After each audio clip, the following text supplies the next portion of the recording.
got Gary Hayslip with us. So Gary, thanks for coming. Yeah, thanks, Gary. And absolutely. Are you kidding? I mean, every time I get to hang out with Sam, it's a lot of fun. I'm definitely happy to meet you, Jacob. So thanks for asking. Yeah, I think just having people that like to have fun. I mean, your office alone shows that you're a person, right, outside of you don't get the full justice of it. I'm just thinking I should turn it a little bit. Oh, please do. But then it's like, then I got to move over or something. I'm just like, I'm trying to figure out where do I position myself. Make sure you get the Star Destroyer and you can see the Republic fleet, but then you miss the other fleet here, and then you miss all of the other books. It's just It's okay. I've been tempted to pick up the camera and pan around. Oh, look at that there! Yeah, that's this drives people crazy too because I got the Enterprise next to Star Wars. But you got to troll a bit. Yeah. Do you tell them there's no difference between the two? That they're in the same? Oh no, I don't do universe. That. You go to the Warp 7 in the Millennium Falcon and just they blow up. Yeah. There we go. You're into science fiction fantasy as well, right? Like, yeah. Oh, nice. I not only read it, I also collect it. I mean, there's and you know this. I mean, you and I have had discussions on authors, and you've even recommended books I hadn't even heard of before that I was, definitely. Oh, I'm a super nerd. Yeah, super geek. I never know the difference between the terms, but yeah. So what is it about sci-fi that people in security typically seem to like it more than, I mean, maybe there's other industries that people like it very heavily, but almost everyone in security likes sci-fi. All my top movies, always sci-fi. I'm a much more visual person than a reading person when it comes to sci-fi. I mean, I can tell you for me, it's a refuge. Growing up, my parents divorced. My mother raised, myself and my brother and my sister, and it was hard. I mean, we were there was times we were on welfare. There was times we didn't have money at all. But I had, The Hobbit. I had the Fellowship of the Ring. I had these books that my older cousins, gave me when I was 10, 11 years old, and so it was those type of books that helped me through, my childhood. That helped me through, a lot of the hard times of growing up. I mean, in high school, I was, the essential geek. There were numerous times where, you had the jocks and the people that would beat the shit out of us because we were definitely, weird, but we actually reveled in that, but it was the science fiction and the fantasy books and getting together to play D&D and stuff like that, and building our first computers and all that kind of stuff. Those are the things that, that were the refuge that helped us get through a lot of the stresses and stuff that, of growing up and just the shitbox that life was when I was 12, and then now here I am, decades later, and they're some of the favorite books that I've had, and maybe some of it is because of that, memories wise. But I also find a lot of it too is I like to, and I also read religion and philosophy and politics, and I read nonfiction and stuff. I read a wide range of stuff. Numerous books on history and everything, and for me, it's having a wide view of reality. But then when you also look at science fiction and fantasy and stuff, it helps me think of what could be. Yeah. What could be and what would that be like, and so I always think that, you, from a personal resilience standpoint, you need that bit of release. You need that bit of, what could be. Yeah, I have to agree with you, Gary. I am, so a bit of vulnerability here. My childhood wasn't easy. I was literally put in a trash can in high school. Like, they put that in movies. I literally was put in a. It's not a movie. Yeah. So I don't know, Jacob. Did you read much? Is it? I know you were in your computer a lot. Is how you described it, but yeah. Did you have something else you were about to say, Sam? Well, no, there's a ton I was about to say, but I wanted to Because last night you were certainly talking about how the computer was your refuge to some degree. Oh yeah, for sure.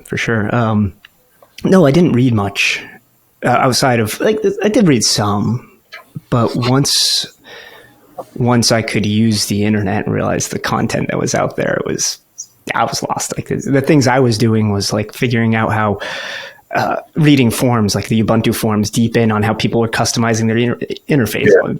Very nerdy, very deep things. So my reading was internet posts and posting back. And like I even created in high school a custom. This is how nerdy it got.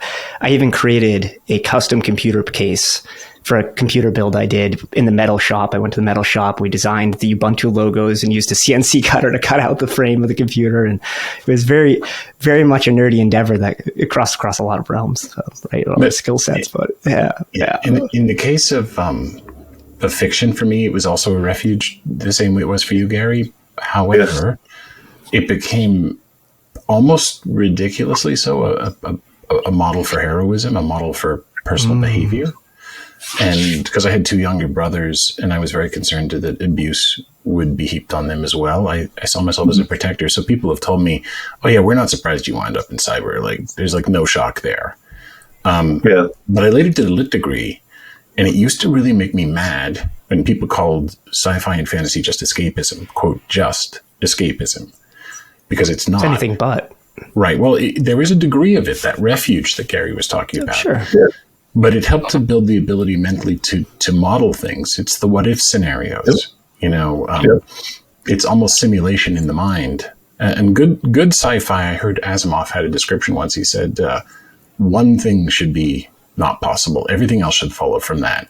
That doesn't mean that it's bad to do other things, but that particular take had me thinking, all right, we're exploring the human condition under other circumstances. Fantasy is different from that, right? But it's also fun, right? And for me, the other refuge was also gaming, but we can get to that in a bit. One of the things I think is really cool about sci-fi, and I'm curious if you guys pick up on this too, a lot of sci-fi plays with what it means to be human. Like where are the lines of what humanity is and isn't, and what does society evolve, and how do humans become a different version of what humanity can be or will be or shouldn't be. That's one of the reasons I like it. Like, but Blade Runner is a great example. I was just thinking Blade Runner. Yeah. Right. And the original, not the second one, but yeah. You don't like the second one? The second one's okay, but I like the original one. The director's cut where there's like nothing taken out of it, so you with get the like unicorn and less music. Yeah. Yeah, you get like almost the extra hour of content that they had actually cut. That they actually cut out. And there's stuff in that where I'm just like, wow, it's just, and to think when they made it, compared to like what we see today, some of the other crap that they produce today. By the way, if you ever get a chance, I don't know if either of you have ever read any Philip K. Dick, the book "Do Androids Dream of Electric Sheep?" It's very much about empathy and human contact, but he was really deeply into things like alternate worlds. And he had an experience in like 1972 where he really believed he had made contact. And there's a talk of him there's a recording of him giving a talk in the south of France where he describes this. And books like Man in the High Castle are a reflection of the experience that he had. It wasn't, in his mind, it wasn't purely fiction, which is incredible. Wow. So I highly recommend reading some of his books. There was one, I'm blanking on the name of it right now, that was very much about drug experience, because he also did drugs and what that did to the human psyche and our perception of reality. Like his books have wound up everywhere, like Total Recall and Minority Report, and that sort of thing. Oh yeah. There was the short series too that was based directly on the Electric Dreams. It was. Oh yeah. What was it on HBO or Hulu? Anyways, but it was supposed to be a more literal interpretation than what Blade Runner ended up being. It's fascinating. It's good fun, but Gary, thanks for coming on here. And we started out pretty hot there. I had the pleasure of getting to know you actually, and I think it was a strange situation because you were working at a security company, and we saw we saw each other as competitors, and you needed to buy a product at that time. And yet I felt an instant bond and trust with you. And I don't know if you know this, but we had previously had a competitor try to buy our product, and they were trying to reverse engineer it. They were trying to get a copy of it in order to understand it and make a competitive product. Yeah. And I remember saying, nope, I trust this guy. And we've hit it off pretty much ever since. And you absolutely were trustworthy. So I've appreciated our friendship ever since then. Yeah, it's been, I have to admit, in our field, there are times when you meet people that are just peers. Right. And then there are times where you meet people and they're family. And that's, it was that kind of bond. I mean, I knew right away as soon as we met and we started talking, we just kind of synced. And then coming to your event, one of the events that you guys did in Boston, the one where I almost broke my ankle. It was deep. It was a deep event we did. Yeah. Yeah, you guys did a deep event, and that's where we got a chance to actually meet and sit and talk and have a drink and just get to know each other and our families and stuff. And that's the one where they had Waz come and chat, and that was an experience. That was a lot of fun. Yeah, and then I invited you to this is the first time we're talking about it publicly, the RSA Fight Club. That was a lot. So we did I know I've kind of hinted at this with you, Jacob, but we did I ran this is me coming out. I ran a D&D game for CISOs that was off the books in kind of like a speakeasy room that I put aside for the Thursday afternoon. It was badass. We had so much fun. Oh my God. It was intense. It was meant because I used a mechanism called clocks that forced people to start working together and trying to accomplish stuff. And it was, of course I was running it, but I think Gary, it was meant to make people bond and do stuff. Yeah. And it was crazy. I mean, we got overrun by zombies and the cleric. And the cleric I was playing converted to a different religion in the middle of the attack to be able to go ahead and cast. It was nuts. I mean, we had so much fun. Yeah, and actually, my brother dropped in on that one too. Who's in cyber? Red's in cyber as well. And actually, Gary, last night at dinner, I gave a copy of that game. It's a D&D derivative called White Hat because they just brought out a new edition, and I gave it to Jacob for a dinner. I started reading it this morning. Started reading through it.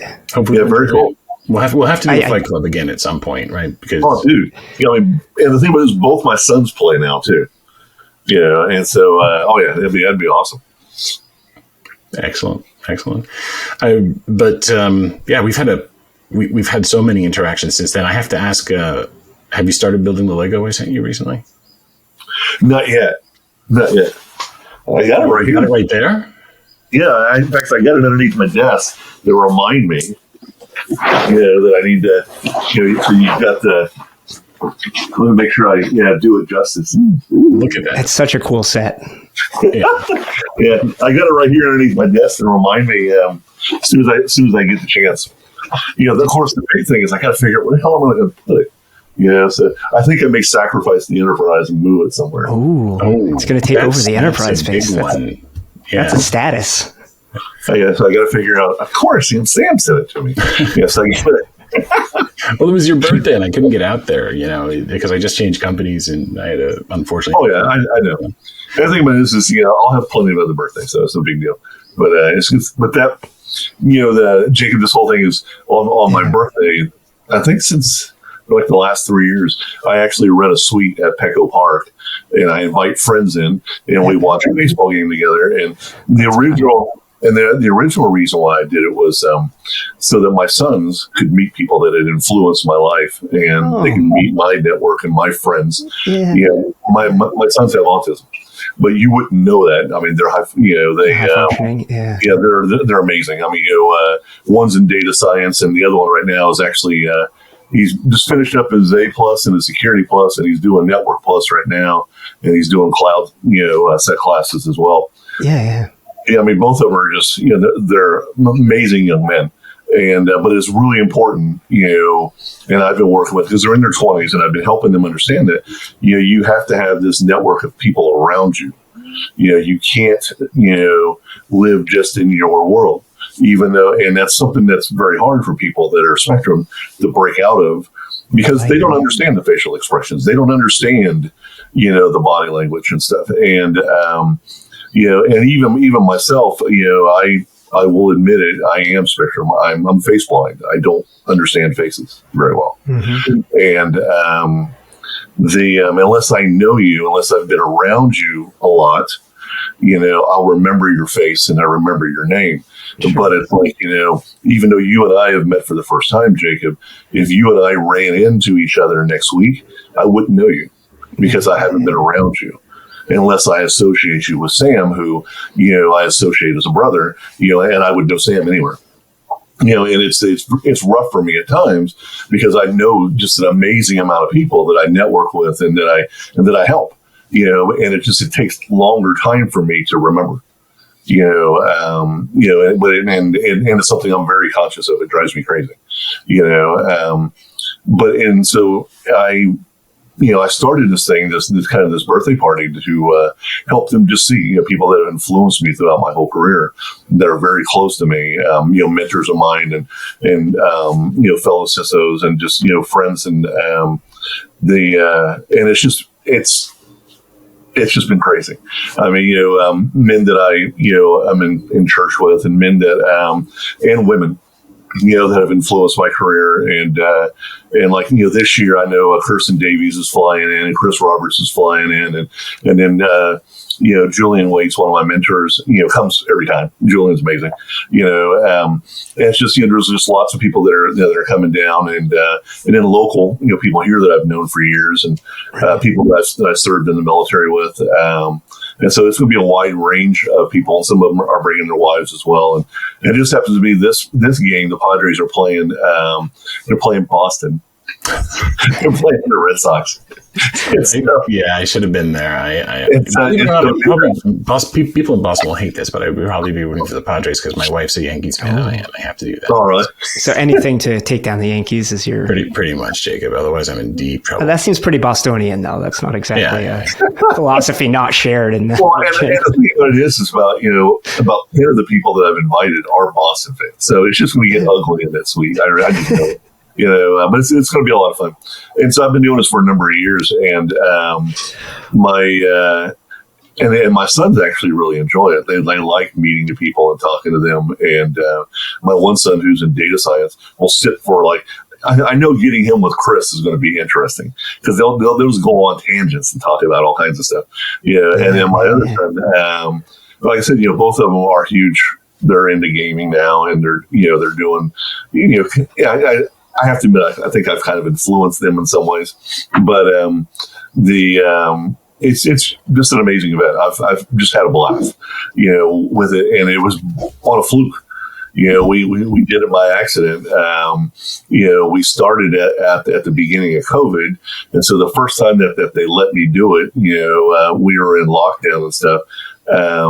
Even though the suites that are together, they hold 40 people, I was only allowed to invite 20, and we all had to kind of stand around each other. It's kind of weird. It's everyone in corners. But it was like we all had a good time.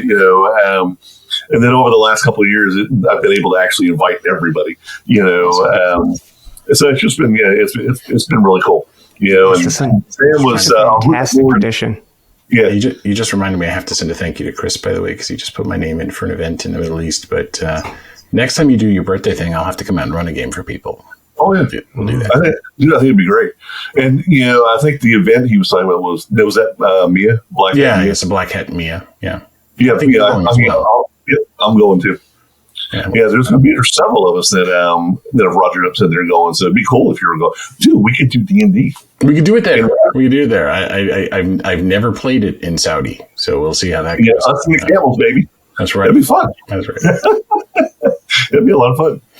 Yeah, it'd be a blast. But anyway, your birthday sounds like it's rocking. But what's that? I do the exact opposite on my birthday every year. Isolate? Isolate every year. Yeah, I regenerate. So since I was, 15, maybe a little younger, my mom had remarried, and the family that she married into, right, my stepdad, his family had like a little cabin, nothing fancy, a very little cabin on a lake, and it's shared by the family. So every family gets a week of time that you can spend at this cabin. and out of the full family, right? So everyone gets a week dedicated that no one else can come and bother them. So you can't be bothered by your brother or your sister or whoever in your family is going to annoy you that week. They're not allowed. So we started going on my birthday week. And then since I've been doing that since I was a little kid, that just became my tradition as I go into the woods and I take some quiet time. So it's almost the exact opposite of what your tradition is, Gary. Well, Jacob, we were talking a while ago about introvert versus extrovert. And I think we came to the conclusion that it's just a question of when you flip to introversion. So let's imagine a party that starts at 6 p.m. Are you not wanting to go from the start? Or are you the person who goes home at 7 p.m., 8 p.m., 9 p.m.? Or are you the person who closes the place, right? Because I love people, but what I thrive on is small groups generally. Yeah. In a large group, there comes a point where I start to feel like I'm not clicking. And now I feel like instead of getting energy from the group, it's taking it from me. And then I'm like, how do I get back to my hotel room? Right. And I think you said 7:30 in that scenario was when you head back to your room. Gary, does that resonate with you? Oh, yeah. Yeah. Yeah. I find in the larger group stuff, I usually last about an hour or 2 hours. About 2 hours in, I find myself kind of like on the outside, maybe hanging out with one or two people and looking for an exit. The larger group stuff just really, it just doesn't, maybe it's my PTSD or something, but it's like, I think it's human nature. I mean, my brother-in-law, I love the guy, but my brother-in-law, he's the one holding the beer in the air when the lights come on. And I'm like, dude, how do you do that? But like me, 7:30, my wife knows. She's like, okay, you're losing energy now. You can go back to the room, right? But like she's somewhere in the middle. I get it. I mean, the thing was, I'm good for a couple hours. I like, especially if I got friends there and stuff, or I'm running around and meeting people. But after that, I mean, it's just like you said, the energy just starts kind of getting sucked out of me. I'm just like, I'm not really there purpose-wise just to go ahead and drink and be noisy. I want to come, I want to meet people, I want to have, fun. But at the same time, I mean, I can just as easily go back and chill out and be on my laptop and be doing something or writing or reading, and I'm having fun. So, I mean, it's, I think I'm a lot like you, Sam, in that, I'm good enough. It's a smaller group. If it's a smaller group of people, like, the tinkerers were together for like a dinner or something like that, and we all know each other and we've all spent time together, and I'll be there all night with them because I'm basically with family. So, I mean, it doesn't bother me. Jacob, the Tinkerers is it's an OG group of CISOs, and we all sort of hang out on Slack, and that's fun. We do fun stuff together, but like whenever we're in the same town, we all go out and that kind of thing. And with COVID, we haven't traveled as much, but there's a great bunch of people on there. And now that travel is open and everything, we're all starting to meet each other again. And make it a purpose, like my birthday, Alan's coming out. There's at least 6 tinkerers that are coming out for my birthday party. But yeah, it's just one of those things. I can't be there. Oh, but dude, I understand. But it's like one of those things that we support each other. I mean, if I'm on the East Coast and I'm out for travel for something, on our Slack, I'll let people know where I'm at, and we all meet together for dinner. And it's crazy how we'll travel to meet each other and stuff like that. And even at RSA, we're going to come together in quite a large group for a couple of different things. We got a charity event that we're doing, raising money for vets. We've got the whiskey tasting thing that we're doing that Chris will be running. And he's. I love those. Oh my God! Yeah, that's what I'm saying. I mean, we've got multiple things that we do together, and then several of us, the companies, that we work for are doing events, and a bunch of us are coming out to support them. So it's just one of those things. It's family. You gotta take care of each other. Yeah, it's so true. It's so true. And by the way, you were talking about family. You're talking about autism, and it made me think.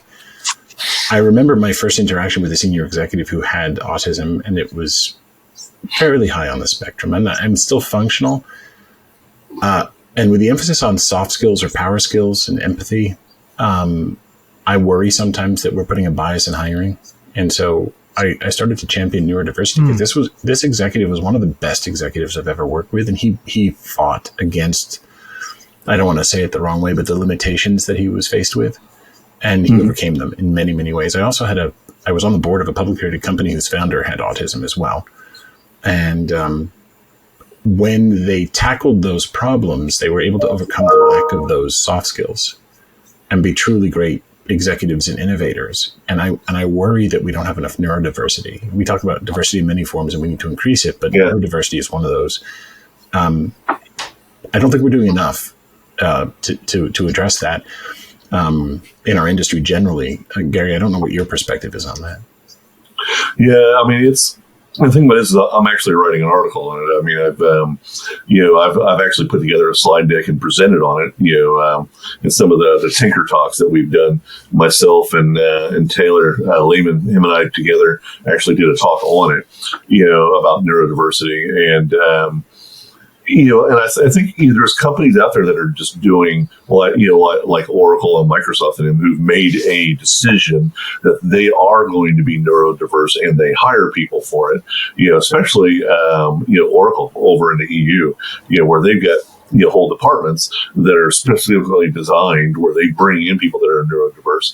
And I think what it is that I find having raised two men with it, and then realizing I've got recognizing some of my some of my traits in my sons, it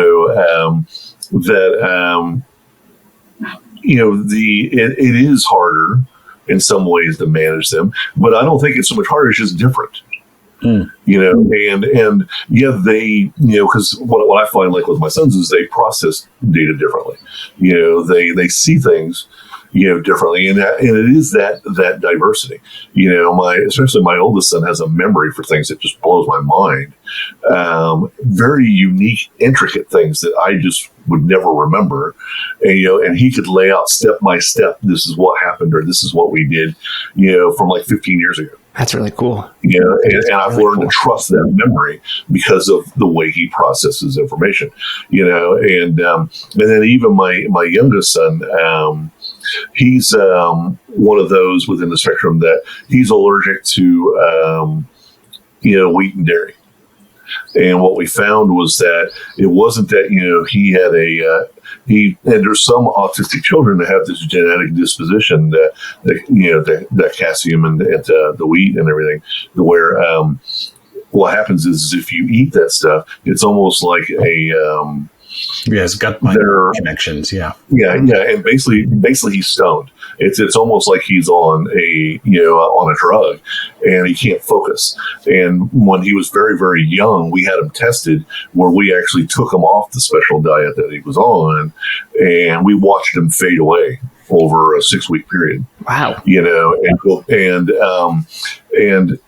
I remember some of the last words he said was he was, as he was stemming and just really losing it, was busy mind. He could not, he was just saying busy mind over and over again. And the best way to describe it is if our brains are, say, hard drives, and you've got a cable coming in for the data. Well, they've got 10 or 15 cables coming in because of all the data that they are processing and all the data and everything stimuli that's coming around them, but we had to totally take him off his diet, and it was just heartbreaking, so that they could go ahead and test and everything improve, and then we put him back on the diet, and they slowly come back, and so that was, we were able to prove, okay, he has allergies to these, specific things. And if he has, anything with milk or anything with wheat, he'll immediately spike a fever, he'll throw up and get sick, so we know that he has to, so thank God GFC is a normal thing now, for him. And thank God, rice milk and coconut milk and all that stuff is just fine for him. He's been on the diet for 20 years now, and he's probably one of the most healthy. He's the healthiest of us in the family, and he's just utterly brilliant. And you wouldn't know, he's tons of friends into sports, like I said, he's into data science and statistics. He can program in about 8 different languages, and you wouldn't even know, unless you've been around people, because you would see some of the quirks, right? But that type of neurodiversity, we would lose that.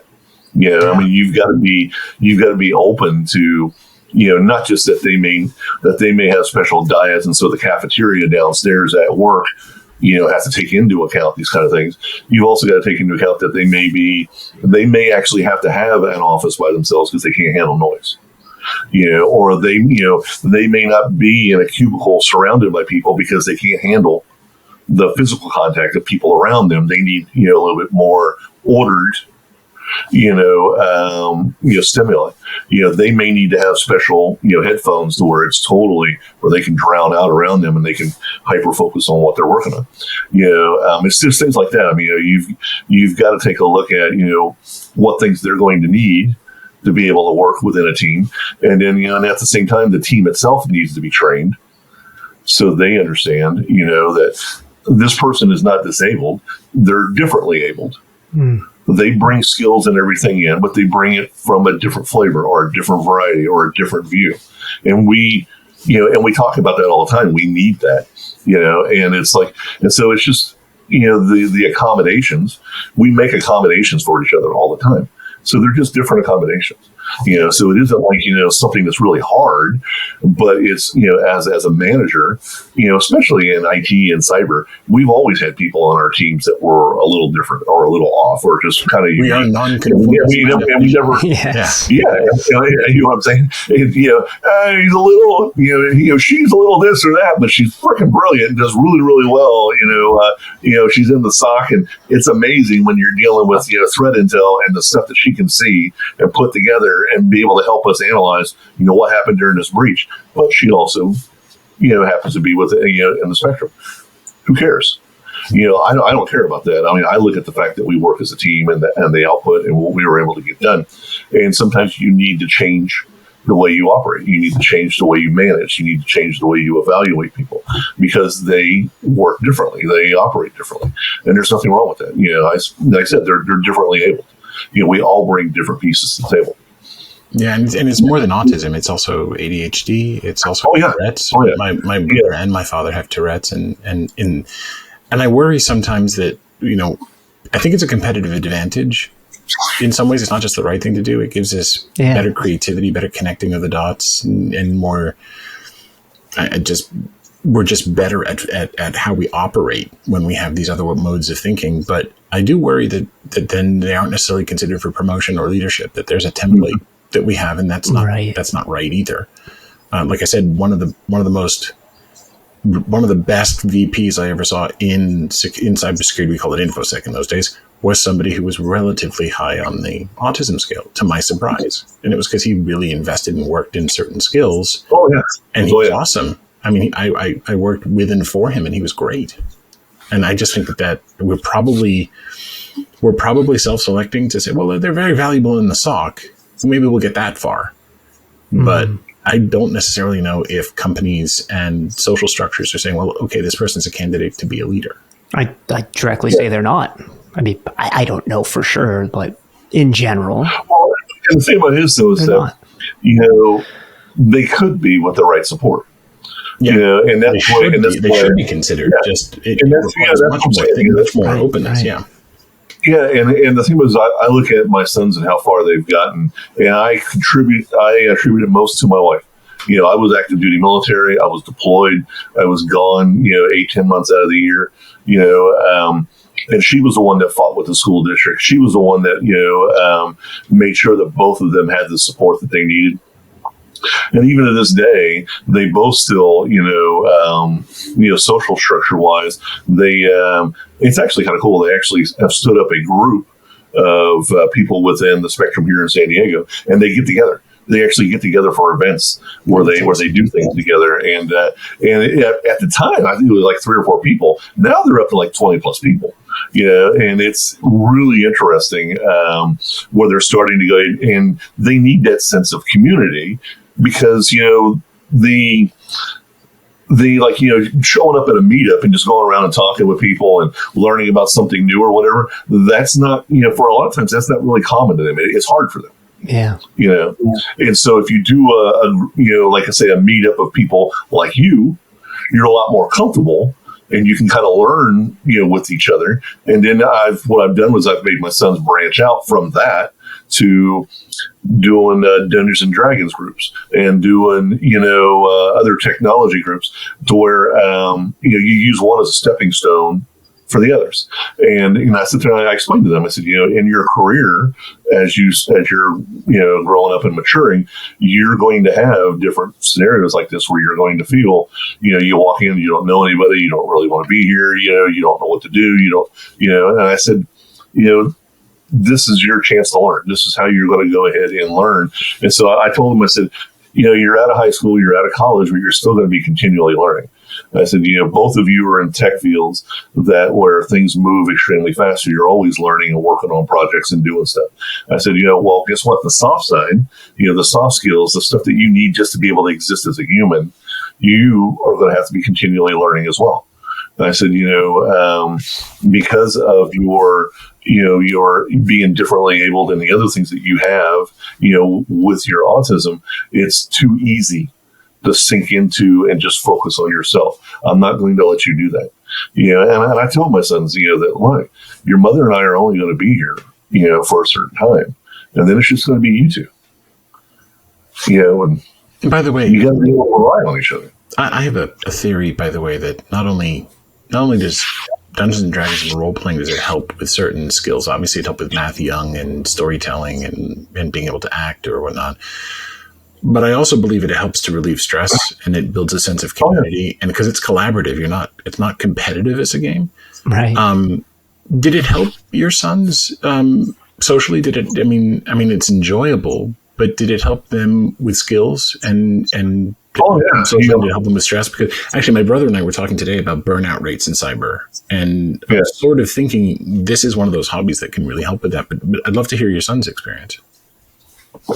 Yeah, in fact, I was pleasantly surprised that my oldest son stepped up, and not only are they in a game, he's also DMing one. That's amazing. Yeah. And he's got the whole leadership thing, and he's planning and doing stuff and everything. And I was just like, oh, that's really cool. Has he run for you yet? Has he done that? No, I haven't wanted to stress him out, so I just kind of that's a bridge too far so far. Yeah. So far, I've had fun watching him. But what him and I do together is we play Magic. We'll actually play, and so he's trying new decks and everything. And what I like is recently they came out with the Warhammer decks. Oh, wow. Oh, cool. And in Magic. And so I've actually got 3 of the Warhammer decks. And so far I've been kicking his ass. But it's been a lot of fun. I didn't even know they'd done a Warhammer extension. Was it like Skaven and Imperial? Dude, it is. Have you guys both played massive I know tabletops? Warhammer. So like, I've been a gamer so long, like since 1982. And so it's inescapable that I know Warhammer. But I didn't realize they crossed over. It's everywhere now. So I've got several of the Warhammer decks, and so we've battled, and he's almost got me the third time. Almost got me the third time. Yeah, except I ended up pulling out an air car where I had flight, and he couldn't stop me from the flight. And so I just you can load up troops into it, and I just kicked his ass. But he almost got me. I have to do a call out. Adam Shostak has a webpage people can look up that is just about gaming and cyber. So it's video games, it's board games, it's role playing games. So you can look it up. He's got an index of all this stuff. So it's Adam Shostak, and take a look, because he's done a lot of work to pull this stuff together. And some people have done some real research into how it helps with certain business problems and cyber problems. I'm going to bring it up right now. Look at it. Yeah. I probably wouldn't share it here, and Adam has no idea I'm saying that, but I'm a fan of what he's put out there. I'll have to take. I'm just making a note. I'll have to take a look. Yeah. I believe it wholeheartedly.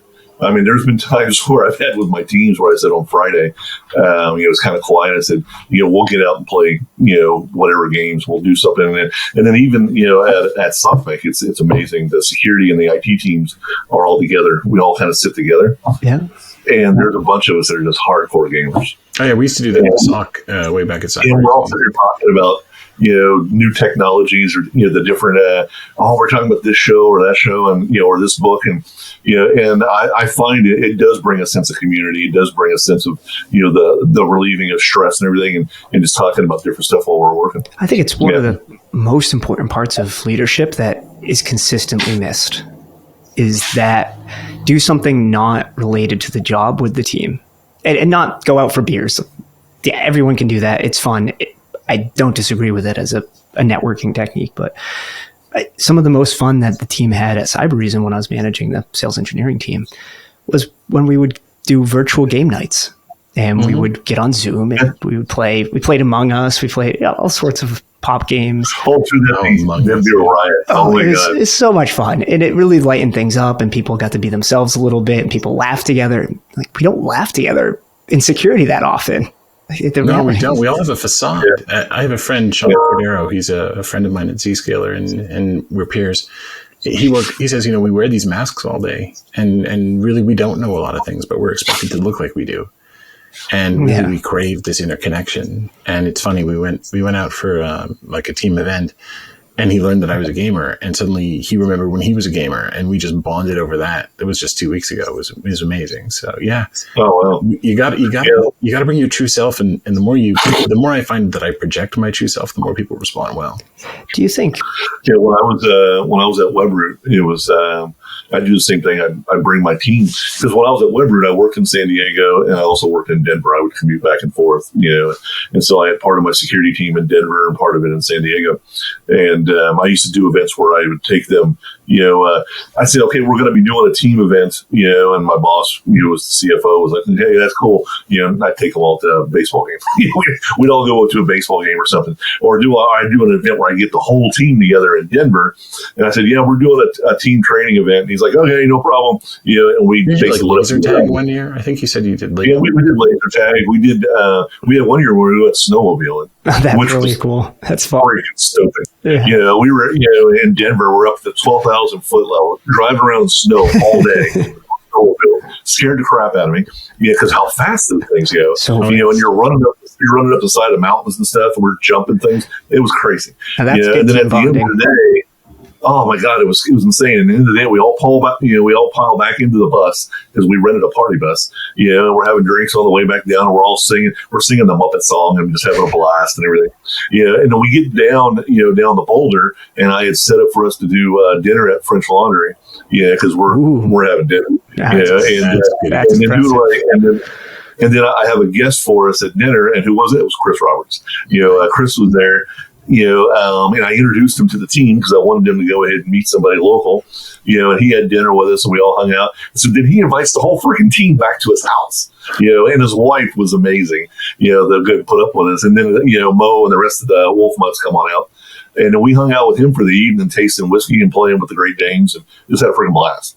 But that's kind of the team events I would do, is something like that. And it's just, and to this day, years later, many of my teams, I keep track of them, and I still mentor them, even though they no longer work for me. To me, they're family, and I still keep up with them and what they're doing. But I like doing team things like that, where it's not work related. It's more of a relationship. Because we work so close together, and you work such long hours together and stuff like that, right. You've got to get to know each other and trust each other. It'd be too lonely not to, right? I mean, no. I mean, I couldn't even imagine, just coming into work and going home, and you just don't know each other. That's just not normal for me. And I have a security team because of just the intenseness of the work and the stuff that we do. So I heard that, or I've read a few articles about how burnout rates are very high among security professionals and CISOs, and so are substance abuse and obesity. And do you think that if people did more of this, that would be a lower number? Do you think that maybe we have to have the facade up, and the business doesn't see us and as adding value? Do you think this is part of the solution? Yeah, I mean, I think what it is. I've written articles and presented on self-resilience on this whole issue. I mean, Rick McElroy and I did a speech at We did the speech at RSA a couple of years back. I think it was 2019 when we did the speech, and it was called "Why the Role of the CISO Sucks and What We Need to Do to Fix It." And it was insane how many people showed up.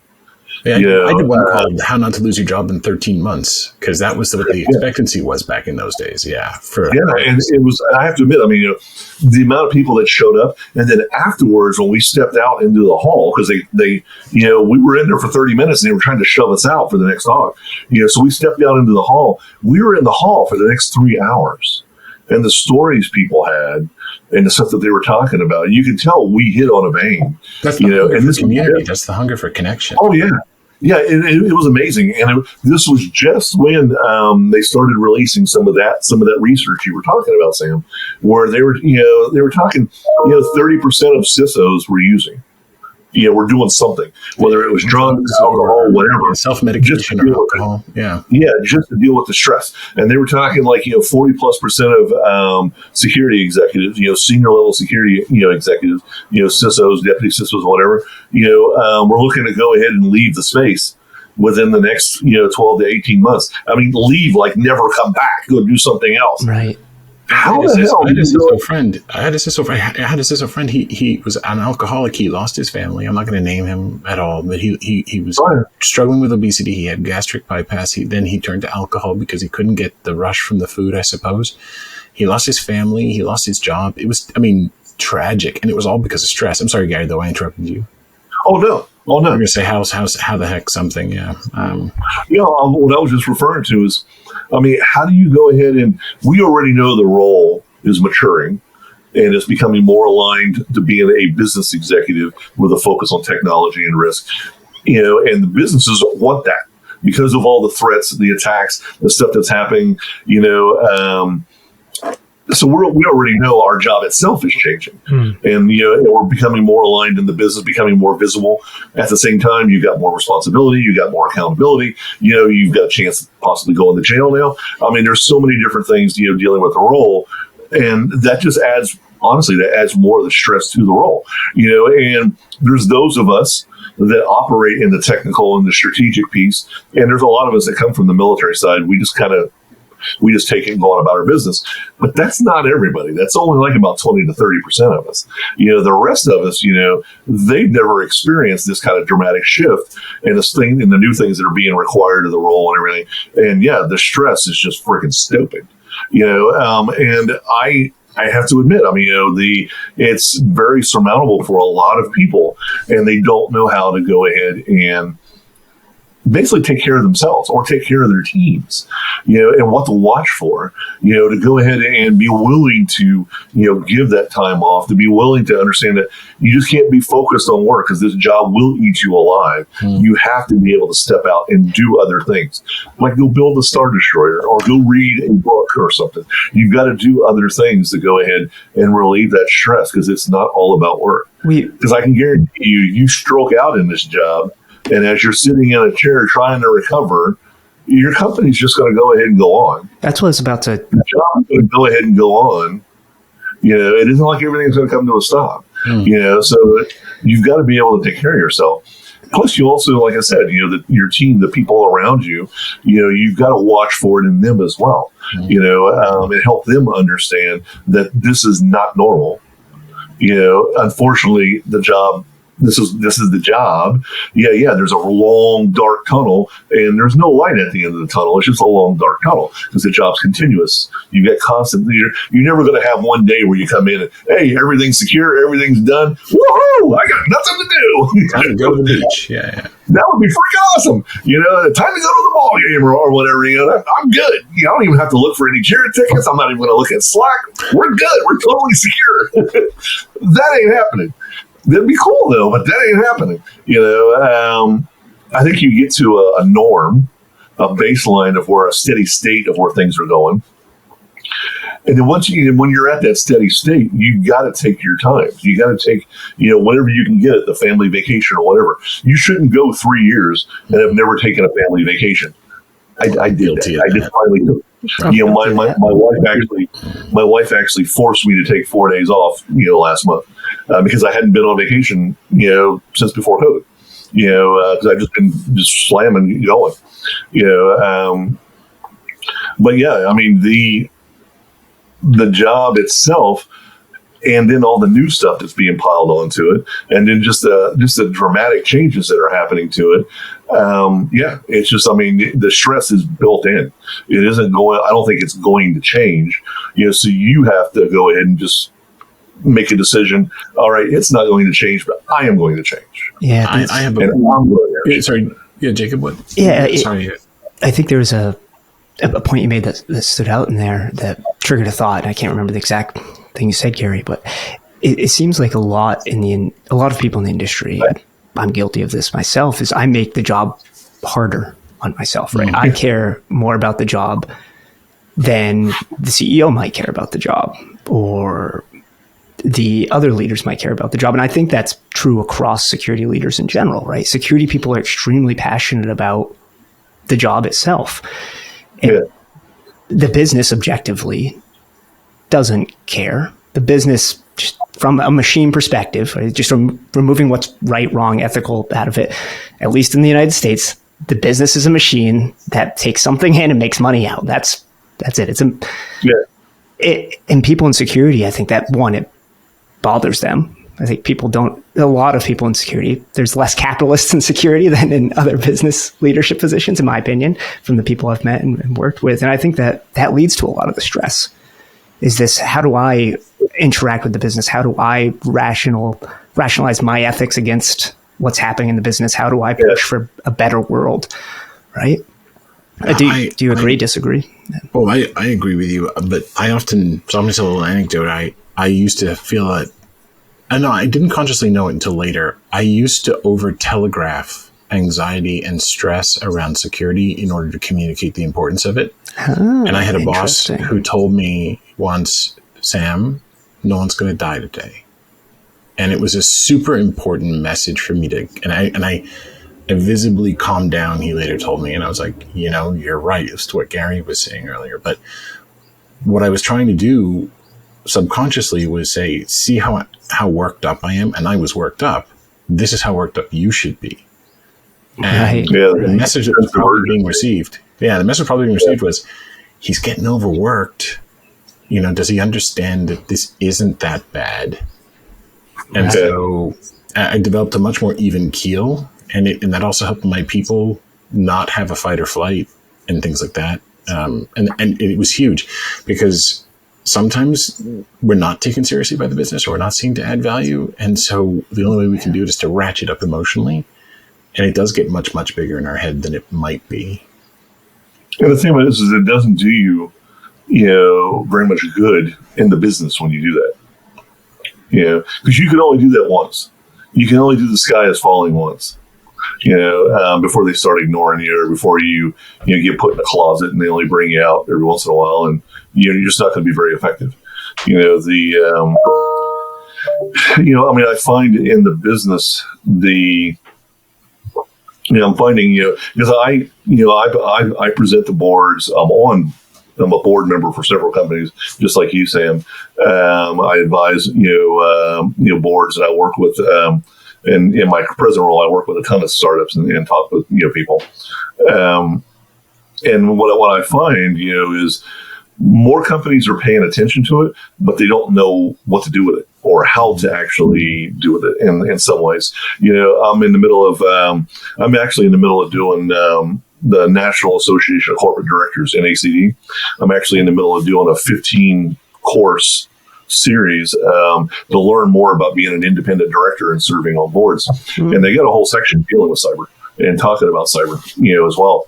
And they go ahead and think that, probably 5 years ago, the training that they gave for people going on boards, there probably wasn't anything in there dealing with technology risk and cyber risk. And now there's a whole freaking section of it. And it's actually talked about in strategy and in risk management and everything. This is for corporate directors. So that kind of tells you that there is more importance dealing with it.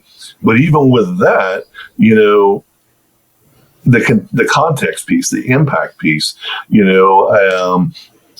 don't get it unless you've actually done the job, but even with that, even with us CISOs, we understand the impact and we understand how bad it could be and this, that, and the other. But, a lot of times we lack the business view. I actually do 2 boot camps for boards of directors to understand cyber, and at both of them, we do a tabletop where we reverse, and they take the parts of the cyber and C-level team, and we play the board. Part of it so that they understand what it's like to sit in that seat through a tabletop, because your brain can't tell the difference between simulation and reality to some degree. And the other part is so they know what questions to ask when it happens to them, and not to overreact or underreact or ignore or act arrogantly and those sorts of things. Well, I mean, and that was the reason why my co-authors, Bill Bonney and Matt Stamper and I, we wrote the executive primer, and it was basically taking the CISO desktop reference series, and we flipped it and wrote it from the CEO's point of view, or the CFO's point of view, or the COO's point of view of who is a CISO, what do they do, why do I want to work with her and her team? Why do you need that? I love that series, by the way, the first series. Yeah, and we wrote and what we found is we've had CEOs buy it for their boards. We've had, en masse, like they've ordered a box of them, and we find a lot of executives use it to better understand who this person is or what they're doing or what they should be doing with their security team. Like you said, what questions should they be asking? Yeah. That's the key for boards. It's what questions do you ask because you're not an officer of the company. Yeah. Yeah. And and a lot of times, as an independent director sitting on the board, you're supposed to be more externally facing and looking at risks that are coming into the company. And of course, the CISO is not reporting about external risks. They're talking about internal risks. They're talking about things internally that are happening and stuff like that. And so a lot of times it's like, you don't really, it doesn't really jive to what you're, what you've been doing. And so, and I think that's kind of on the CISOs that for those of us that report the boards and the metrics that we bring, we've got to relate it more to the business and the value and, what things that we are doing that allow the business to be more innovative, that allow the business to have new services, that allow the business to succeed with different products or whatever. I did a whole thing for my slide deck at SoftBank where we're using NIST CSF as our risk framework, and so I can, when I present, I'm tracking and showing them over the last 3 years how we've progressed, and what we're doing. They could be like, I don't really care, but I take those numbers and I bounce it off of here's the financial services side.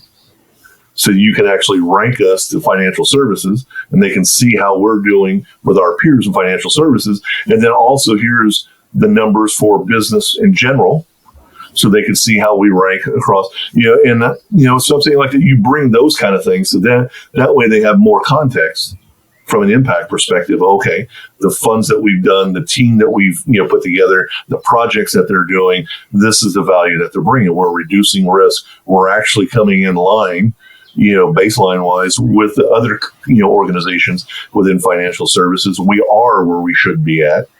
And that we're tracking where we should be at, and then the projects and stuff that I'm talking about. Now they better understand. Okay, they're uniquely tied to this and what we're trying to do to manage risk and why. Because of the regulatory regime that we're in and stuff like that. I mean, you start tying these things together, so it isn't like we're building a new product, but they're better understanding. Okay, if we're at this level and we're managing this level of risk and we're actually tracking with our peers in the industry, we're not lagging, but we're actually where we should be at and even being forward facing in many ways.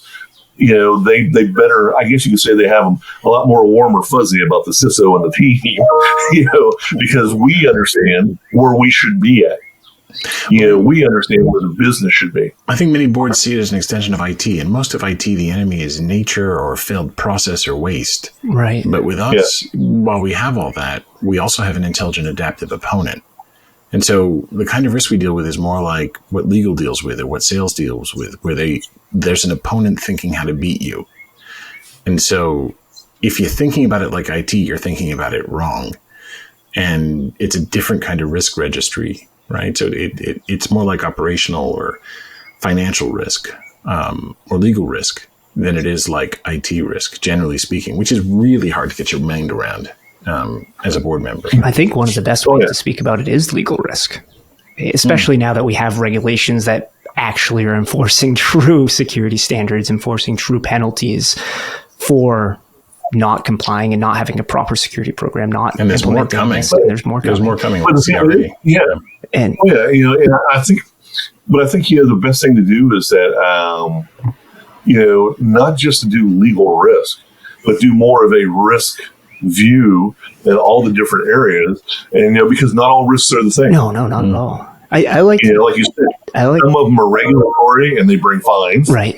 And some of them are, loss of, we're going to get the reputation, the brand. Some of them are existential. Yeah. So I like to use three categories when I break something down, especially when I'm, say, post-incident, when I was doing incident response consulting, and say, here's the risk that would come out of this incident. One would be operational. You lost $1 million in downtime. The second is you have a potential of X legal risk, and the legal counsel has advised X amount of losses or potential from this. And the last is strategic, which is the brand damage. And then you say there's potential of, say, the standard we see in the marketplace is a 5% downturn for 1 year post large breach.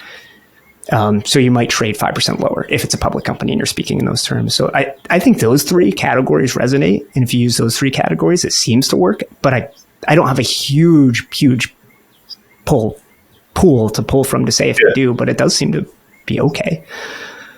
I usually think of it as, do you call the doctor, do you call the ambulance, or do you call the morgue? Like, which level is it? Right, the implication. I can see doing a slide. Call the morgue. Yeah, or maybe you call it the undertaker. Having a picture for each with like a little, like a little bar. We're right about here. One's a copay, one's an emergency room, and the other one is a coffin payment. That would be pretty fun. Good way to talk about it. You put that in front of a board, Sam. Your only slide you present is just a series of skulls. Well, I might do that. How many skulls is it? How many skulls is it? Yeah. Then again, no one's done it today. Yeah. I have to admit, that would be interesting. I mean, actually, yesterday one of the things I do is I spend a lot of time talking with other CISOs, whether I'm either mentoring them or whether I'm just chatting with them and we're learning from each other. One of the gentlemen I was speaking with yesterday, works for Dexcom, and he was filling me in on the new FDA regulations about devices, and that they have to go ahead and show that they're their cybersecurity, that they're defendable and everything, or they're not going to be certified. And it's coming. I was like, wow, we had a really interesting discussion, going over it. And the thing about it is we've always known. I was actually going to go ahead. I wrote a Forbes article on that 5 years ago about, it's got to be updatable. It has to have a strong crypto. It can't ship with bad identity. Like, there's like a bunch of stuff that just isn't done. It's crazy. Even now. Have you worked with a lot of teams that implement the systems? They're so scared of the device not being available. That patching is scary. And they're terrified. And not of cybersecurity. They're terrified of cybersecurity creating another operational risk, another operational downtime for a nurse or a doctor or whoever it might be. Yeah. But it was interesting. I was talking with, I was looking up because I've only met him once. I was talking with Joel Cardella. And he's a CISO for the R&D side of Dexcom. And that's what it is. We were just discussing that. And he was kind of filling me in. This is, new stuff that's coming out. Think about the federal side now stepping in and demanding that you have to go ahead and be able to, and those of us coming from DoD, where we were used to going ahead and doing certification and accreditation, where, you're building out your networks, you got to certify them, 300 pages worth of paperwork that you got to do to go ahead and get to go ahead and get your risk letter that, hey, you're certified for at least the next 24 months, unless you make any significant change to the network where you got to start the process again, and then you're now you're in the CNA cycle, and then go ahead and start seeing it come in the private industry. I'm like, it's kind of interesting how everything comes around. Oh my goodness. Right. Yeah. That's great. Well, we've done almost an hour, so I did want to be respectful of time. We do do try to do about an hour overall. But is there anything that we didn't talk about that we should? What are we I missing? think there's so much we could talk about. There is so much we could talk about, but there's a part 2 to this that we haven't mentioned That yet, we'll have to have him back. Yeah, That's that the thing. everyone is a 2-part guest if they want to be or not. So what we'll do the next time is I'll move the camera around so then you get the other side of the room. yeah. Oh, I got to show you some Lego. Can I show you some? You can see, Yes. you can see my Mandalorian helmet. Oh, you can see the Mandalorian rifle in the corner. All sorts You of can see goodies. you got Baby Yoda hiding there. I got my Thor, hammer. Nice. And are those on the bookshelf? What is the primary? Are those almost all sci-fi? We started this off talking about sci-fi. That's a great. Well, this is, I actually started collecting all of the Star Wars books timeline. So I got all of these Timothy here. Zahn to start. Is that it? Yeah, and then I've got for the whole Thrawn series. Yeah. And stuff. And then I've got the graphic novels and stuff for Sword Art Online. Oh, I love that. One of I love Sword Art. Oh, yeah, I actually collect the whole series. I got a lot of the collectibles are all Sword Art Online. And then again, this is a lot of the Forgotten Realms books. Oh yeah, And then Jim Trista Butcher. Warden. Is that the? Yeah. And then Jim, Jim Butcher and all of his stuff. I love the Dresden Chronicles. They're awesome. Yeah, I love They that do series. get a bit too much. He gets beaten up though. That's the problem. Oh yeah. And then The Jim Wizard Jordan, of Chicago, Jacob. Yeah. Was in Chicago. and then Jim Jordan, and then Steven Erickson and his whole freaking series about the Mulgrave Empire and everything is just amazing. Yeah. So I've collected that whole series. And then the rest of this is all everything from religion and philosophy and war and leadership. Oh, cool. So it's a wide range of stuff. But then, like I said, Baby Yoda down there too, so that's cool. Well, I've actually got Baby Yoda here wearing a hat. Nice. But then I've got another baby Yoda. Oh, there's 4 of them Lego, that I can see from here. and then another Baby Yoda, and then a smaller Baby Yoda, and then I got the real Yoda. I'm going to troll it. Yeah, if you get them wet at night after midnight, or you feed them, and they reproduce. That's a thing. So yeah, it's a huge collection of stuff. So I have a whole library area, and this closet behind me is filled with something very similar. On a future episode, I'll definitely share. But so my team, when I left Cyber Reason, sent me a Lego kit, and this. Oh, you got it! You got it built. Oh, very cool. And I just finished making it. It's the Leviathan, and there it is. Yes. Oh, that's so cool. It was really kind of them to give it to me, and so thank you to the Cyber Reason team. So how did it get? Does the bottle? Did you have to build it like a ship in a bottle, or were you able to assemble the bottle around the ship first? Yeah, you build the ship first, and then you build the ship first, and then you assemble the back of it, and then you slide the ship in and stick it down. Then you put all these blue things in, and then you build the top of the bottle and close it all up, and then you build the base and put it on it, which is kind of neat. Okay. And you're a Navy guy, so you'll love just the attention to detail on this and stuff. Oh, very cool. Yeah, cool. So Very there nice. you go. Sorry about background noises. I put it down to the microphone, but there you go. That was my most recent Lego. It actually came after I sent you the Super Nintendo one, but yeah. And then like what I was saying about Baby Yoda, if I turn this, let me see. I see him multiplying again. If I turn this and show you like this bookcase.